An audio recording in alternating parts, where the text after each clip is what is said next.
icons of the California coast. Growing up as a kid, walking on the beach, looking offshore, the animals that I was seeing and that all of you that grew up here in Southern California were seeing were, for the most part, gray whales and bottlenose dolphins. So I really think they symbolize the California coastline to a lot of us. And that's why I use that in the title. I should say that this talk, I'm the only person named there on the title slide, which is kind of embarrassing, but the entire talk is collaborative. It's all about collaboration, and that's the theme of this meeting, which I think is really cool and worthwhile. And so I do point out a number of the collaborators that are here and talk about the nature of this work, and none of it is something that I've done on my own. It's all in collaboration with different folks and different groups. So, that's it. See if I can do this without going back to John's stuff. Let's start with the eastern North Pacific gray whale. The current status of them in 1994, the population was removed from the list of endangered and threatened wildlife. It's no longer considered endangered or threatened under the ESA.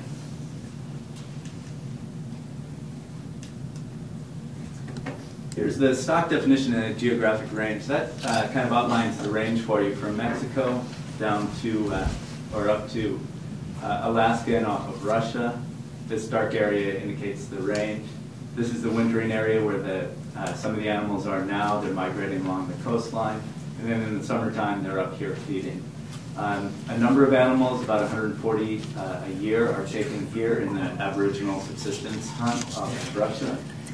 A few animals have been taken off the coast of Washington, and we've also got this unique area in this region that is compromised at the Pacific Coast feeding aggregation. Animals that don't necessarily migrate up and down the coast as much of the population does. So there are population segments and dynamics happening within this overall range that should be identified, but I'm not going to get into any more detail on that now.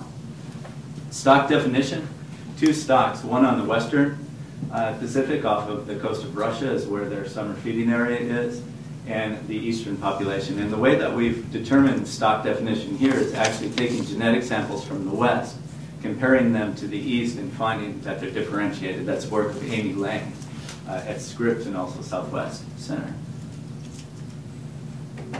The Southwest Center is doing southbound abundance estimation of gray whales. This is the site. It's Granite Canyon, California, up in Carmel. From there, we actually count whales going by the shoreline. We've just recently taken that over from the Seattle lab. The National Marine Mammal Lab up in Seattle has handed that off to Southwest. It is in California after all, and that's part of what we're monitoring. So we're doing the counts now. In fact, there's a team there right now counting whales as they're headed southbound to Mexico. Here's the population size, and this is kind of right off the press. This is work by Jeff Lake et al., and it was just published at the end of December. So some of this information is new to everybody, and it was new to me as well. But what you see here is that those gray whale counts for the abundance estimation started in the late 1960s, and they've gone all the way until present day. There's been 23 counts done in that time frame.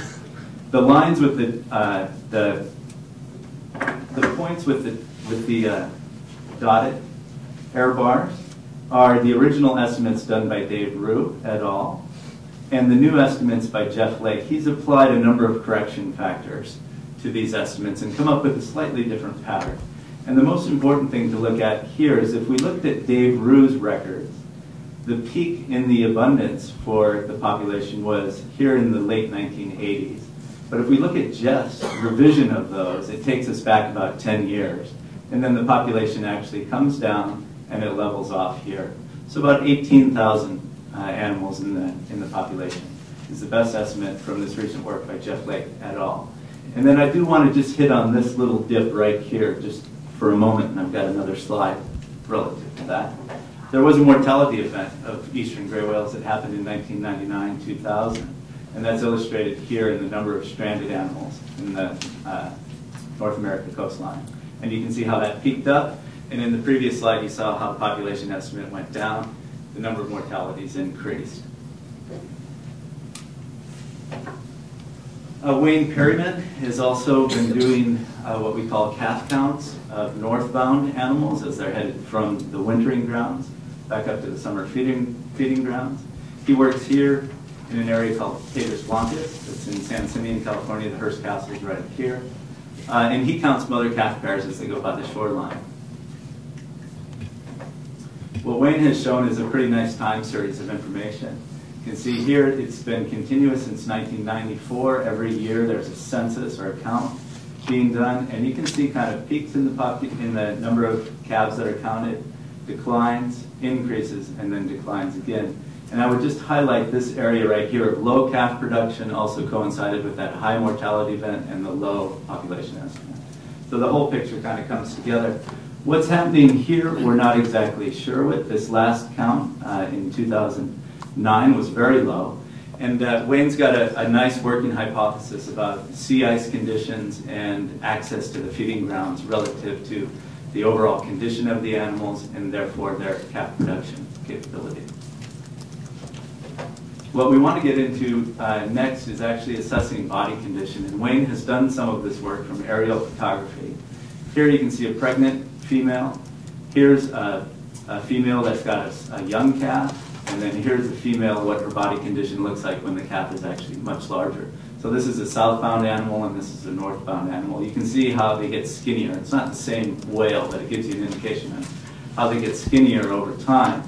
What we want to do is actually apply the same technique to try and evaluate the population condition as a whole. And that would tie together aerial assessments of body size like this, and then tie it together with actual biopsy sampling and looking at things like thyroid levels, thyroid hormone levels that a fellow named Nick Keller is working on.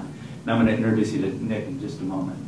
So that's kind of the wave of the future. We want to take a look at this type of work because we think climate change is probably impacting gray whales to some degree. Their feeding areas are substantially further north than they used to be, and the migration to the south is actually a bit slower than it has been.